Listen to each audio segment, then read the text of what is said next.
All right, so we were talking about the new, the video stop. That's why we have to segue back into what we're talking about. New format.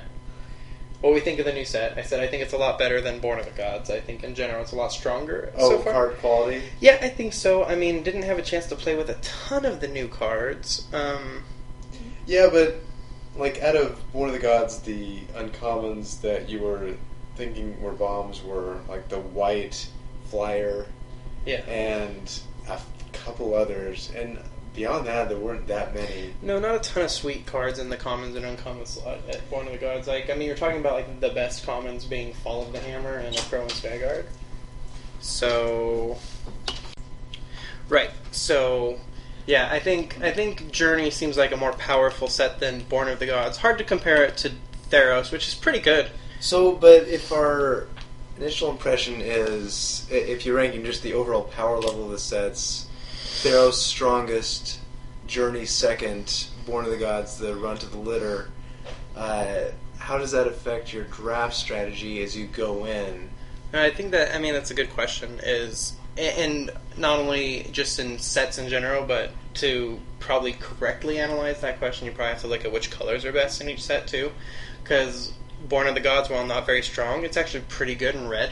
Like, red's pretty strong in Born of the Gods. Yes. So, I mean, that, you know, how does that factor into your draft analysis of what colors you want to pick? Well, I mean, I guess if you see a lot of red pack 1, you figure you pull them, you're probably going to get a lot of red pack 2 also. And well, and I will say this, that every draft has to be done in a certain point in time, and, you know, drafting right after the release events or right after the pre-release is different than drafting 2 months into the set. That's definitely true. So, and that seemed true in Born of the Gods too. Like, the colors got drafted in different ways as it went on. So maybe early on, and this is just a theory, but red might be a good place to go because people look through their Journey into Nyx cards and say, hey, red isn't that great, not realizing that red is going to be very good in Born, so they're going to be rewarded. Yeah.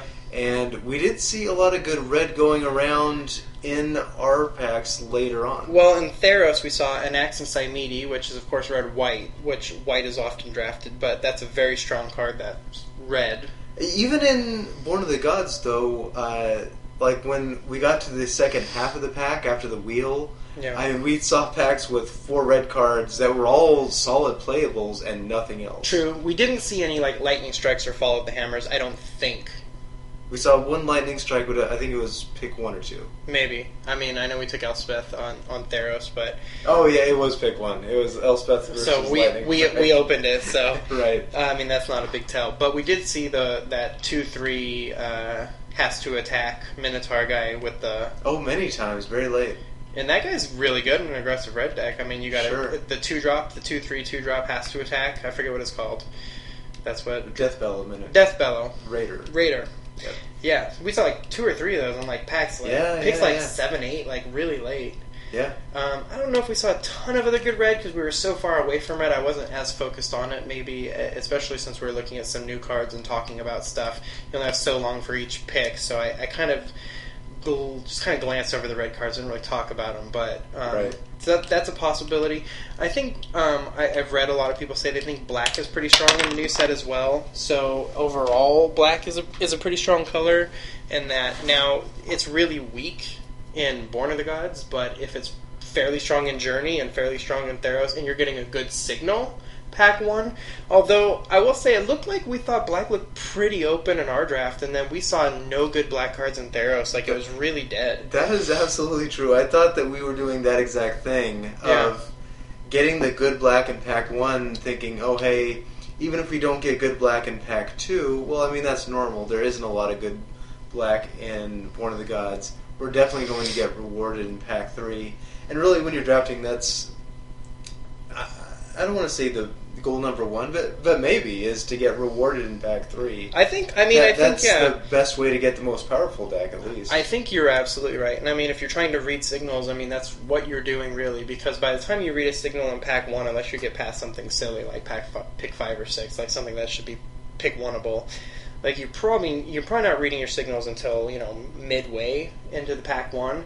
Sure. Then pack 2 goes the other direction, and it's a different set. So you're probably not getting rewarded pack 2 for reading signals. Right, you're getting pack picks 1 from the same people that read the same signals as you. Right. So I mean, really, you're hoping to get rewarded pack 3 to try to make your pack strong.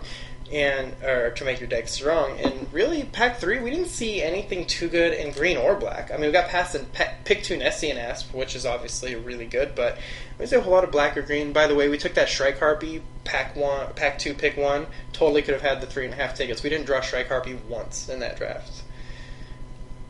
Yeah, we held it in hand. Oh, we held it in hand once. We did hold it in hand one time. That's when we couldn't cast it. So I guess... I'd rather have the 3.5 tickets. Yeah, but anyway, that's okay. You're Elspeth, you're doing okay. Yeah, all right.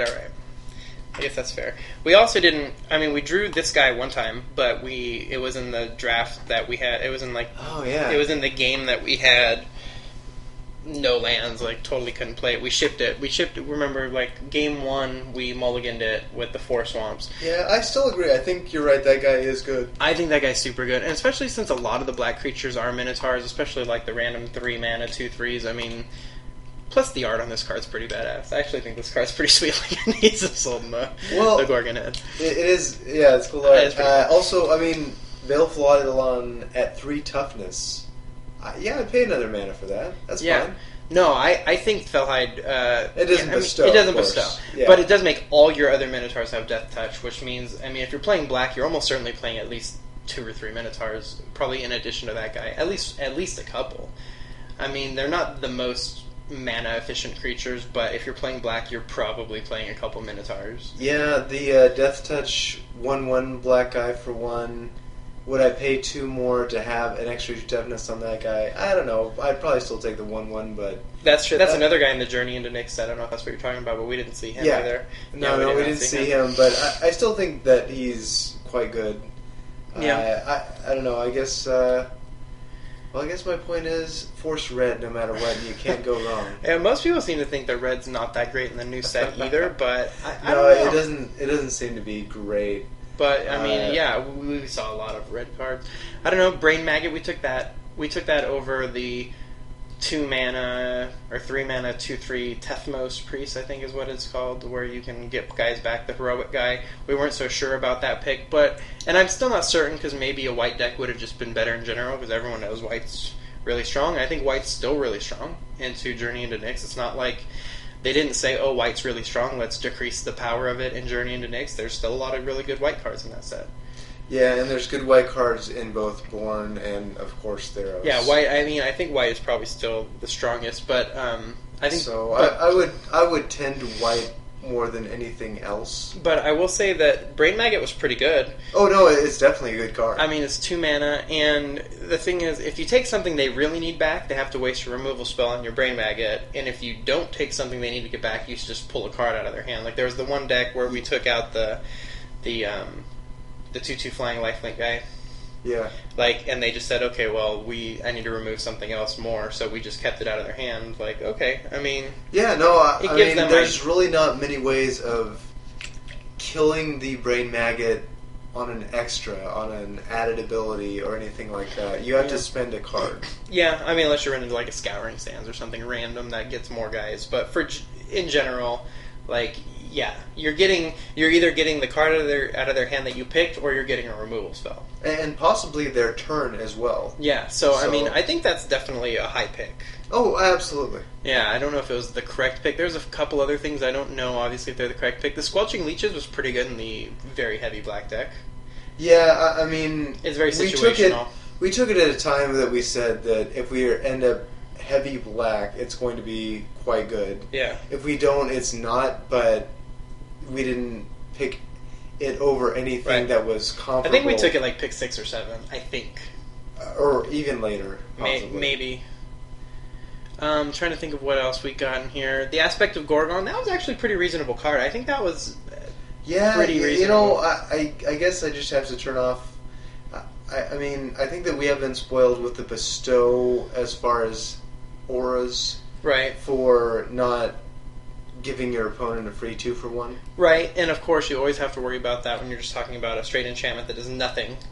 But we do have to acknowledge that Theros Block, I mean, there's just not that much removal that punishes you for that. I mean, there's no terror that comes down. Yeah. I mean, that usually enchants a black card anyway, but there's no 2 or 3 or even 4 mana removal that just gets it. I mean, there are some, but even those are situational. Yeah, I mean, you got to worry, I guess, against some of the red burn spells if you play it into open mana. Sure. Or the same with, like, a Pharika's Cure against Which is why black. you force red. Sure. Yeah. So, I mean, you have to watch out, but if you play it on a guy when your guy's going to be safe, like you play it when your opponent's tapped out or mostly tapped out, the +3 toughness is a pretty big game. So, like, you put it on most things. I mean, you put it on a 1/2, and all of a sudden it's a 2/5. It's like, okay, you have a Keepsake Gorgon that doesn't monstrous. You know what I mean? Like, it's not... It's pretty reasonable, and then it survives Lash of the Whip. It survives once it's on. It survives so much stuff. I'd still say it's a card that I'd be happy to take on the wheel. I'd be fine taking it before the wheel, but like picks 5 through 8, whatever that is. And think that I did fine for my pick right there. I think so. Yeah, I mean, I definitely wouldn't prioritize it and do like, it wouldn't be a reason for me to go into black, but I think if you're playing black, I think it's pretty reasonable. It's better than it seemed before we played it. Like, it never was terrible. Like, I agree. Every game we played it did some pretty serious work, I would say. I mean, one game it traded for the guy's 3 best guys because he triple blocked the whatever it was. I guess it was on a heroic guy, but he triple blocked to take it out, and everything else it was like, okay, we have a 3/6 or a 3/7. I mean, Death Touch. It was pretty good. What do we think about the Blood Crazed Hoplite? It is what it is. In our deck, it wasn't great, but it could be very good in decks that are not ours. No, and it wasn't horrible in our deck. Like, I don't think it's ever like terrible, but yeah, no, it wasn't amazing. Cruel Feeding. Yeah, it's not great. It's very similar to Cutthroat Maneuver, which I don't really like. But when it's going to be better... Well, I was going to say when it's going to be better, it's going to be better. But that doesn't really make a lot of sense. But because it makes perfect sense. Yeah, by definition. But if you have I guess what I'm trying to say is if you have an heroic deck, it's going to be substantially better, even though you're not getting the +1 toughness. And the fact that you can maybe get 3 guys, but I don't really think that that's going to happen too often. But so really, if you're playing that over a Cutthroat Maneuver, like if you have the option between one or the other, you'd only want that if you're running heroic guys. Otherwise, Cutthroat Maneuver is strictly better, I think. Yeah, and I don't even like that card. As we said during the draft, best in a black-white heroic deck. Yeah, same with the Blood Craze. Like, it's good in a deck with this guy. Yeah. Cloak Siren we didn't play, obviously. I did play it with my pre-release. Hey, a 3/2 Flash Flyer is never bad for 4 mana. That's actually a pretty good card. Like, that won me... I had 2 of those, I think, in my pre-release sealed deck, and it's good. I mean, it's nothing... it is flashy, but it's nothing, like, too crazy, but... I mean, hey, it's a Horizon Chimera that... If you've never had any Flash Fried meat, it's something to have. This is good. That's a good card. What else did we play? Grim Guardian. It's okay. It's a 1/4. It was okay for us, actually, but... I give it a solid meh. Yeah, it was alright. I don't remember what I took it over, but I probably took it higher than I needed to. That probably wasn't correct. I was a little bit tainted by my pre-release sealed, and when I played a guy who was mostly a black deck, and he had 2 of those and like a million enchantment guys, and when he had 2 of them out, and every time we played an enchantment, I took 2, and he was playing a million of them, so it felt like this guy was really strong. I don't think it's terrible, but yeah, it's an A card. What do we think about the Thunderhoof? It's the 5 mana 3/4, 2 +1/+1 counters. How do you compare that with the Theros Block guy? I mean, the extra toughness is nice. It's a pretty big deal, I think. It's nice. Yeah. And it's a common, so you're looking at more... You don't have to take it early. I don't think so. I mean, if you want to run some sort of green-white heroic, which is, like we were talking, probably not the strongest of things, but, I mean, a 3/4 for 5 is obviously underpowered, but if you target it one time, it becomes a 5/6, and all of a sudden, it's pretty reasonable. And it goes up in value a lot if you've already taken one of the Strive cards. Right. Which all seem good, by the way. The Strive cards all do seem pretty good, actually. They're all reasonably casted, even without the Strive value. Like, most of them are pretty reasonable. Really, more than anything, my impression is Strive cards, which I kind of thought were good anyway. Yep, that's confirmed. They are quite good. Yeah, I think Constellation's fine, too, depending on how much of a bonus you're getting. But, like, most of them are reasonably casted. Like, this is the cost of a Horned Turtle with some positive. It's not amazing, but you're still getting a positive value out of it. You're not paying extra for the value that you're getting out of it. You're just kind of getting a little bit of a bonus. No, you're not paying extra. Yeah, well, in black especially, you're not really generally getting the most aggressively costed casting creatures. Alright, so... But, yeah, we'll wrap it up. So, Force Red, we've all agreed on that. Yeah. Everyone agrees that's the best strategy for Theros Block. You cut red so that you get all the cards out of Born of the Gods. Exactly.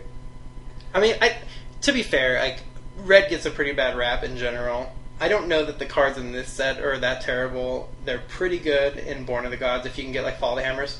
I did draft my last set, my last 8-4, which was before Journey. I got 3 Fall of the Hammers. That was pretty good. Oh, really? Yeah, that was good. Your 3 Fall of the Hammer deck was good, huh? Yeah, that's why I do the videos. Huh. I try to tell people what's good they don't know about. But it's not terrible in Theros. I mean, the Red Ordeal is good. You think I'm joking? I'm almost, but not quite serious about forcing red. I really do think that it'll be undervalued at first because people are averse to red. Generally speaking, people do not like to draft red because they just think it's bad in this set. Like, it's Yes. just bad. I don't want to draft it. Yes, and I kind of thought it got a little bit of a bad rap in Theros. Like, yeah, it was the weakest color, but not by a wide margin. Definitely wasn't unplayable. Like you could not at all. You could definitely run it. It was a good secondary color. Obviously, you want to pair it with white or black, preferably. I mean, white is so much better than the other colors. White is a ton better. White is super good. I mean, white is still the best color. I don't think there's any really doubting that. Like, especially if you can go white heroic. But that pick 8 Amex and Siamate or pick 7, whatever it was just disgusting. Yeah, that's pretty gross. That's a sweet card. But anyways, yeah. Thanks for watching. I think. I think black is pretty strong. I think it's pretty well balanced, actually. I mean, I really think I think so. I really think this is going to be a good block to draft. I think that with one Theros, there's going to be some less cheap Ordeal wins. There'll still be some, but there's going to be one pack less of Ordeals running around. There'll still be definitely aggressive white heroic decks, but I don't know that... I think that you're right. Anymore, you can't do the, you main decked enchantment removal, and you got there. Good job, Luxac. I mean, no, it's just, hey, that's a solid card to run. Yeah. But sometimes it's going to be dead, but most of the time it's not. Just real quick, just to end it real fast. We were talking, because I'm still not sure, we were talking about Consigned to Dust. Yep, that was a specific one. Specifically that one. And we ended up putting it in the sideboard instead of main decking it. How many games, I don't want to say game ones, because there were some games where, we didn't sideboard it in and maybe it would have been good. Let's just talk about rounds in general. Like, how many of the decks... Match one... Well, match one we saw... Know. Yeah, match one we saw nothing. Match one, it would have been fine in our main deck. Because it didn't really matter. It didn't matter. But what match 2, it would have been great. Match 2, we sideboarded it in. Yes, because he had at least 4 or 5 enchantment He was the enchantment creature deck. Yeah, but my thinking is that match 3. I'm trying to remember now. I've been talking for a little while and took a short break. Trying to think what we saw in round 3, but he was straight mono green. Mono green, yeah. Mono green. We saw a Nyxborn Wolf. Yeah. Was that it? There was the 6 mana 5/5 give Constellation, give your guys trample. Sure. I think maybe that was it that we saw. In any case. Yeah, and then he had like an enchantment for his lands to tap it and add an extra 2 mana or whatever. I'm not really trying to do it there. So maybe until we see what's going on, maybe that's still more of a sideboard card. That's a pretty sweet sideboard card. Like that one is better than most of the other ones, especially because it's instant speed too. So comparable to something like Shredding Winds. Yeah. That might be a discussion in its own right, so I don't want to tangent us. No, we won't go too. We won't go way into it. I would think that it's probably going to hit more often than Shredding Winds, because Shredding Winds you're really only going to hit like some random blue flyers or white flyers.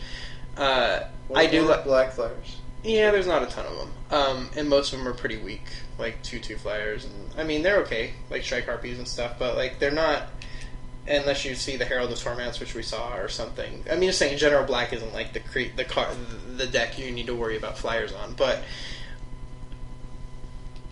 yeah, I think that it, especially because it has the potential to at 6 mana you get 2, so you're looking at 2 for 1 at 6 mana at an instant speed.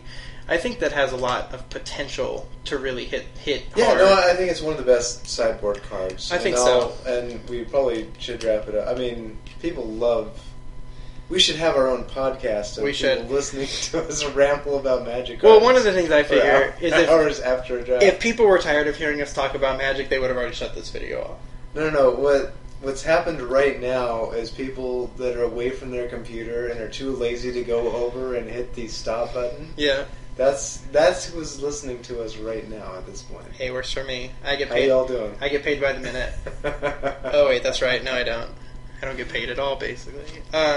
Hey, yeah, they're better off for it. Yeah.